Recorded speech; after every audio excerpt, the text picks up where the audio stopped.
नमस्कार। आज एक काफ़ी गंभीर विषय पर बात करनी है। ऐसा लग रहा है कि अमेरिका अब G7 देशों से कह रहा है कि भाई भारत पर पाबंदियां लगाओ। हाँ, नमस्कार। ये खबर वाकई चिंता बढ़ाने वाली है।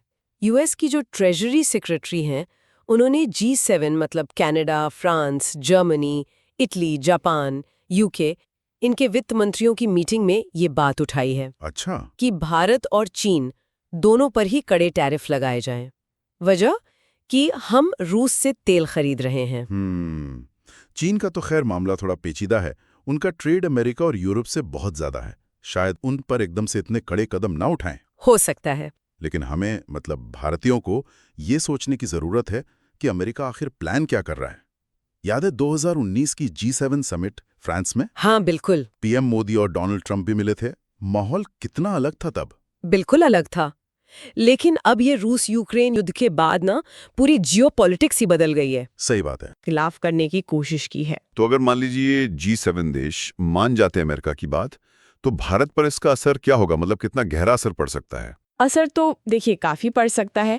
अगर हम व्यापार यानी ट्रेड की बात करें तो वैसे तो हमारा सबसे बड़ा ट्रेडिंग पार्टनर ब्लॉक GCC देश है। हाँ। पर जहां हमें फ़ायदा होता है मतलब ट्रेड सरप्लस, वो मुख्य रूप से दो जगह है। एक तो अमेरिका के साथ करीब $45 बिलियन का, ये सिर्फ गुड्स ट्रेड की बात कर रही हूँ मैं। अच्छा, $45 बिलियन। हाँ, और दूसरा है यूरोपियन यूनियन EU, उनके साथ करीब $16.5 बिलियन का सरप्लस है। तो अगर EU देश अमेरिका के दबाव में आ गए और उन्होंने भारत पर टैरिफ लगा दिए, तो सीधा ये $16.5 बिलियन का जो सरप्लस है उस पर चोट पड़ेगी और ये हमारी ग्रोथ रेट के लिए वाकई अच्छी खबर नहीं होगी। G7 में जापान और कनाडा भी हैं, पर EU वाला मामला ज्यादा चिंताजनक है। बाप रे, $16.5 बिलियन, ये तो वाकई चिंता की बात है। लेकिन क्या भारत कुछ कर नहीं रहा? मतलब हम बस देख रहे हैं? नहीं, ऐसा नहीं है। भारत ये सब देख रहा है और हमने कदम उठाने शुरू भी कर दिए हैं। हमारी कोशिश ये है कि भाई यूरोपीय देश कम से कम न्यूट्रल रहें, एंटी इंडिया ना बने। इसके लिए जर्मनी और फ्रांस के साथ रिश्ते और मजबूत किए जा रहे हैं। ये EU के दो सबसे प्रभावशाली देश हैं ना। बिल्कुल। अगर ये दोनों भारत के साथ खड़े हो जाते हैं तो शायद पूरा EU भारत के खिलाफ कोई बड़ा एक्शन ना ले पाए। और जर्मनी ने तो कुछ संकेत भी दिए हैं कि वो भारत के साथ करीबी व्यापारिक रिश्ते चाहते हैं। अच्छा, और फ्रांस का क्या रुख, उनका क्या रुख लग रहा है? फ्रांस के साथ तो भारत एक बहुत बड़ी, मतलब बहुत ही बड़ी, करीब 2 लाख करोड़ की एक मेगा डिफेंस डील पर बात कर रहा है। 2 लाख करोड़। कौन सी डील? 114 राफेल फाइटर जेट्स खरीदने की। और इसमें खास बात यह है कि 60% कंटेंट स्वदेशी यानी मेड इन इंडिया होगा। अरे वाह। तो इतनी बड़ी डील फ्रांस को मिल रही है जो शायद अमेरिका भी चाहता था कि उन्हें मिले। तो मुझे नहीं लगता कि फ्रांस किसी भी हालत में अमेरिका की बात मानेगा इस मामले में। हाँ, ये तो है। और फ्रांस ने वैसे भी, आपने देखा होगा, फिलिस्तीन इजराइल मुद्दे पर भी अमेरिका से अलग अपनी इंडिपेंडेंट लाइन ली है।